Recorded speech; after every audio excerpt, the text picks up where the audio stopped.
Crystal, Nak, anong oras na dadating si Mama mo? Mamayang madaling araw pa po. O magpapasundo pa siya? Huwag na raw po, dediretso na siya dito. Sige.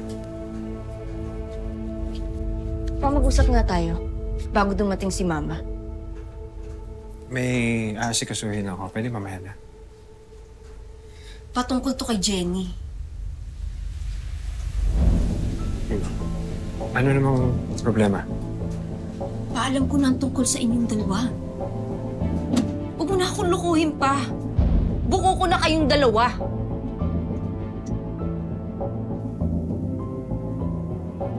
Anak, kung ano man yung sa amin, dalawa, pwede ba sa amin ako na yan? Ha? Sa amin na lang.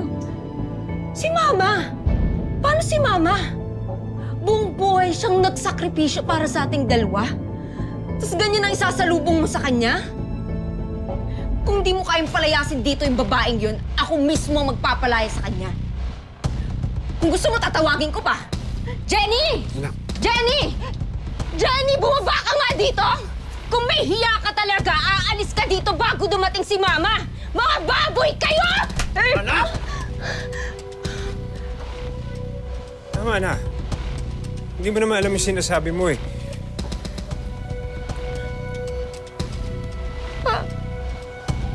Alam ko, anak mo, pinagbubuntis ni Jenny!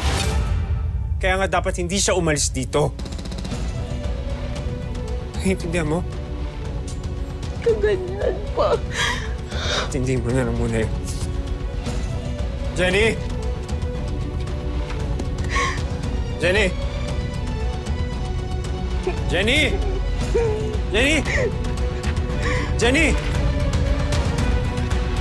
Jenny!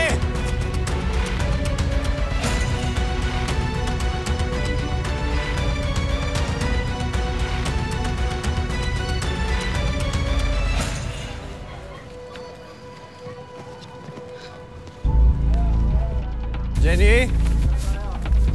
Jenny! Jenny! Bitawan mo ako! Dali, mag-usap na tayo. Tapos na tayo, Tonyo. Bumalik ka muna sa bahay. Di ba sabi mo, mahal mo ko? Mahal na mahal kita. Tara na, balik na tayo, ha? Tara na. Huwag mo na akong sundan. Sige na. Isla, huwag mo na akong sundan. Tapos na tayo! Jenny! Sandali, Brad! Brad! Sino naman dinadaanan mo? Bayaran mo to! Jenny! Hindi bayaran mo yan! Jenny!